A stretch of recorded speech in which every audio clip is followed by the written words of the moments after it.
Hoje é dia 22 de agosto de 2012, dia do aniversário de Araraquara, nossa linda cidade, 220 mil habitantes, uma cidade boa, é uma cidade próspera, mas ainda tem muito pobre por aqui, viu? Tem muito necessitado nessa cidade, precisando de ajuda. Eu quero, nesse pequeno vídeo que eu vou fazer hoje, eu quero começar citando aqui um versículo no capítulo 3 de Eclesiastes. Está escrito: tudo tem o seu tempo determinado, e há tempo para todo propósito debaixo do céu.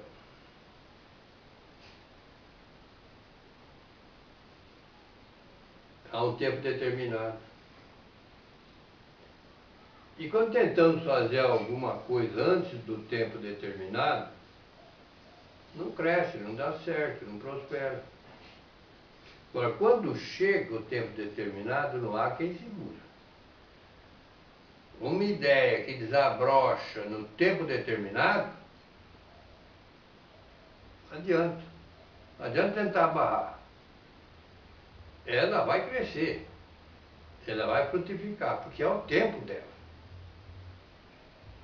Todo o tempo que a humanidade está aqui no planeta foi assim. Teve um tempo determinado, naquele tempo houve a mudança, e agora é tempo de mudança. Muito bem. Quero contar algumas coisinhas em poucos minutos, então eu tenho que ser sucinto, breve, né? Eu estava evangélico,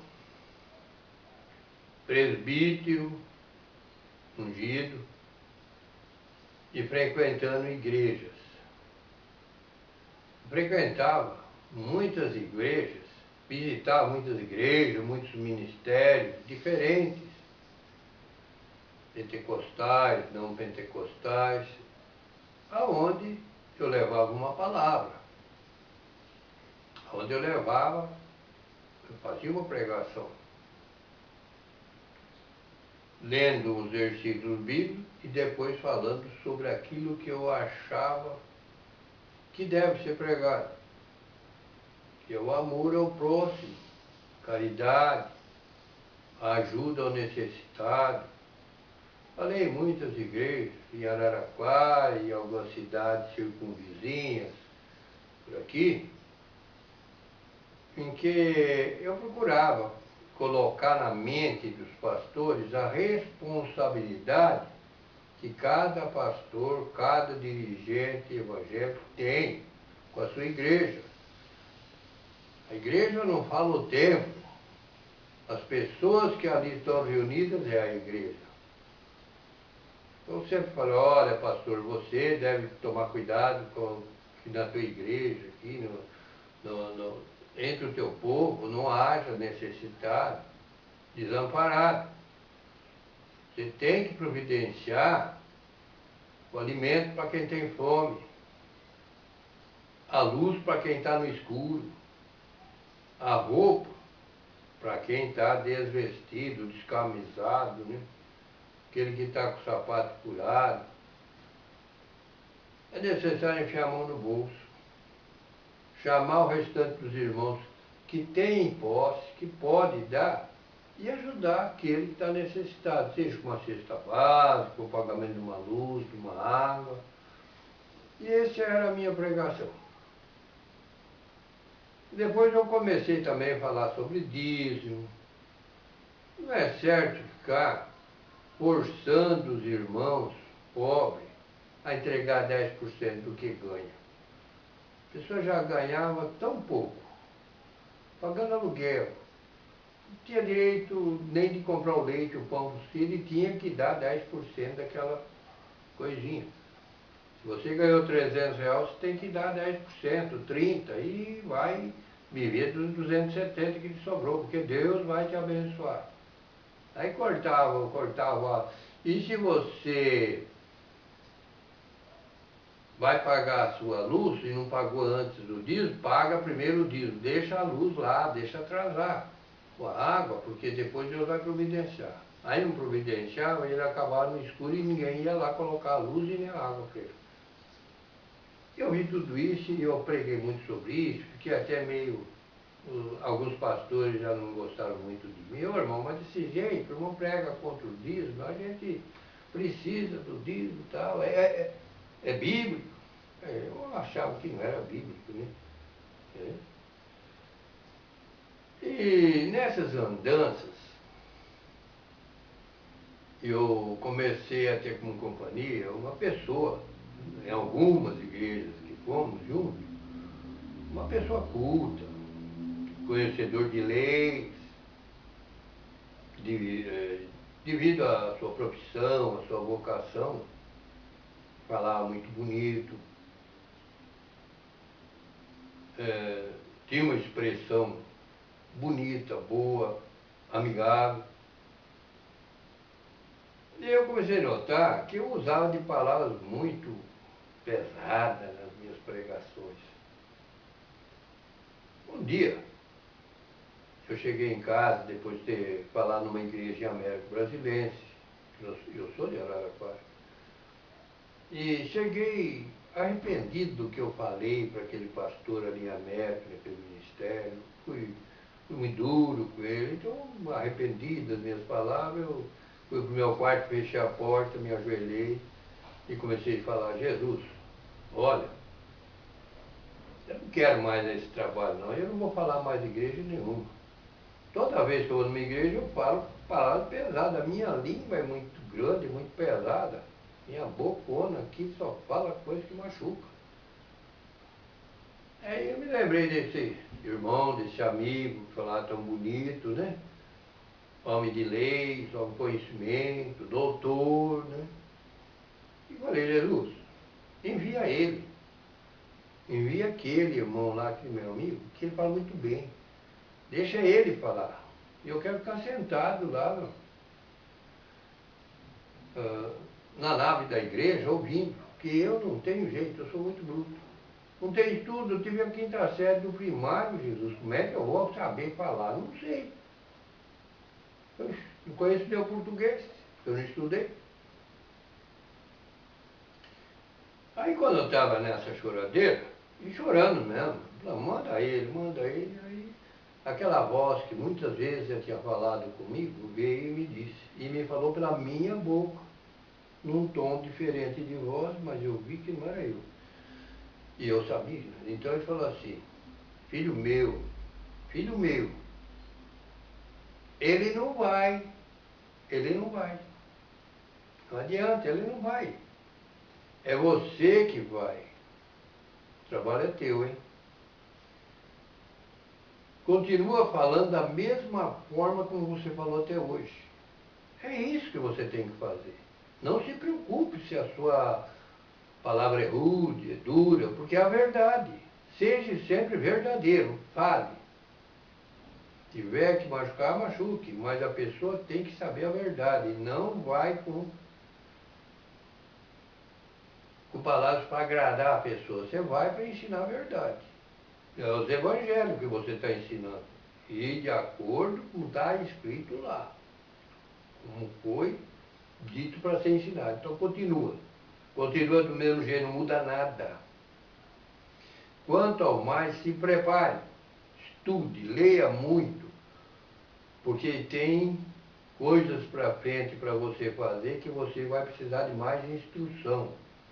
Se aguarde o tempo certo, que você vai ser enviado. Tudo bem.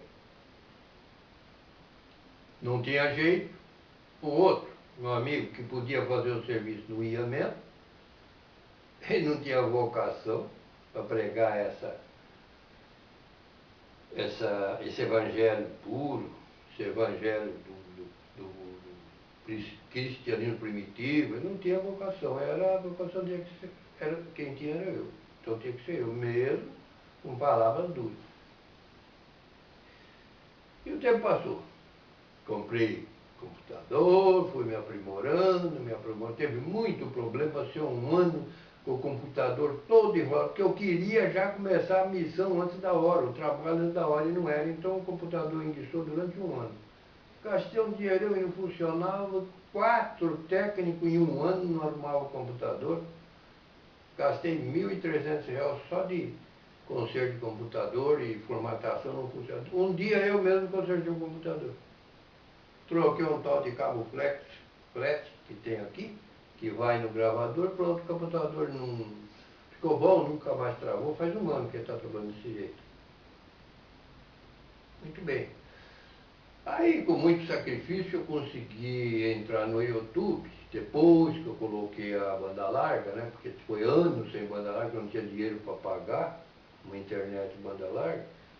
Então, o dia que eu consegui, eu comecei a entrar no YouTube e ali eu comecei a aprender como trabalhar com os vídeos. E aí eu comecei a entrar, devagar eu fui conhecendo coisas e mais coisas, e fui lá, fui conhecer o reverendo Caio Fábio, eu conheci o pastor Renato Pedrosa, eu conheci Stephanie Saad, e fui conhecendo Diego Ribeiro, e muito mais gente, fui conhecendo e estudando tudo isso aí. Aí eu conheci também o pastor doutor em em teologia, pastor doutor com mestrado e doutorado em teologia, Paulo Casão. Um doutor em teologia, Paulo Casão, conheci ele. E muita gente mais que eu podia dizer aqui agora, que fiquei conhecendo, e isso, fui estudando tudo isso aí, fui aprendendo.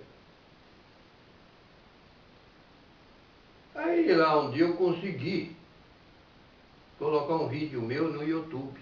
Foi uma dificuldade, foi um ano de tentativa, eu não sabia como, não tinha quem me ensinar, mas um dia eu consegui. Fui lá e, sem saber aonde que eu ia, o que eu ia fazer, eu escrevi lá, Apocalipse. Digitei, né, Apocalipse, na barra do YouTube. Aí apareceu lá, Apocalipse 514. Eu nem sabia o que era esse probleminha. Aí eu olhei lá, como baixar vídeo, né? Como enviar vídeo. Falei, enviar vídeo, deixa aqui. Cliquei lá. Funcionou. Aí eu rapidamente fiz um filminho e coloquei o nome. Em letras maiores, botei 01, espaço, tracinho, espaço, Igrejas do Engano. Fiz aquele filme, voltei lá no YouTube, no Apocalipse 514, e cliquei lá em minha vida, aí teve uma formatação, eu dei todos os meus dados, né? Preenchi o formulário, tá? Botei meu e-mail, fiz tudo que tem que fazer, aí tive autorização para mim fazer o vídeo. Fui lá, trouxe aquele filminho que eu tinha feito, de 10 minutos, e quando eu vi, tá certo. Aí eu fui na barra do Google, escrevi lá, digitei lá, em letra maiúscula, 01, Igreja do Engano. Quando eu fiz isso aí, abriu o meu vídeo, apareceu o meu vídeo lá. A capa azul da minha Bíblia com que eu comecei o vídeo. Apareceu aquela capa azul, falei, é o meu. Cliquei em cima, abriu. E de lá para cá eu venho fazendo vídeo, mais vídeo. Deus vem me abençoando e eu continuo nessa luta. Tudo o que eu venho fazendo para mostrar para as pessoas pobres, necessitadas, aquele que não está dando nem o leite para o filho, que não é obrigado a pagar dízimo coisa nenhuma, não. O dízimo não é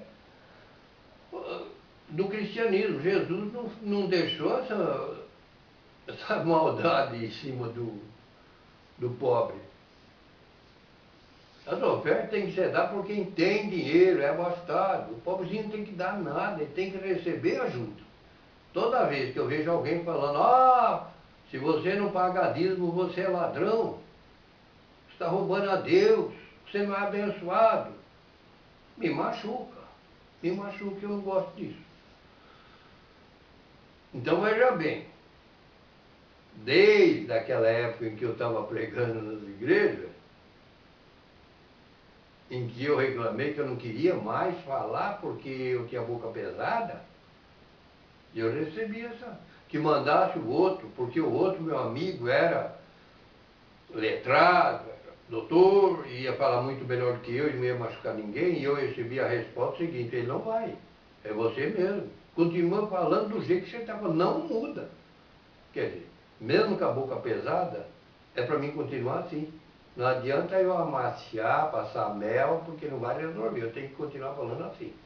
E até hoje essa voz vem, quando é necessário, quando eu estou com algum problema, alguma coisa, ela vem e me fala. Filho meu, ou então meu filho. E às vezes fala mesmo Danilo, o meu nome, Danilo. Faça assim, assim, assim.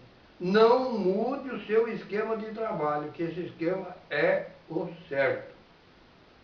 Porque você está falando a verdade, você não está desviando, você não está agradando o homem. Você está fazendo a obra certa. Continua sempre assim, porque você não está sozinho. Está muito bem acompanhado. A missão é essa. E portanto eu continuo. Vou continuar. Porque eu não estou sozinho. A voz, aquela voz que fala comigo, me mostra o que é certo e o que é errado. Visitar os órfãos e as viúvas nas suas tribulações e afastar-se da corrupção do mundo.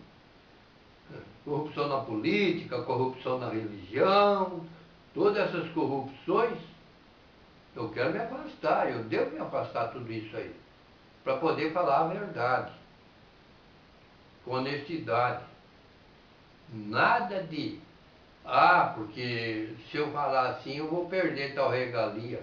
Se eu falar assim eu vou receber tal regalia. Não importa. Bens terrenos, não vou receber nada. Não vai receber. Sou pobre, vou continuar pobre. Mas vou continuar falando a verdade, meus irmãos. A verdade. Até mais.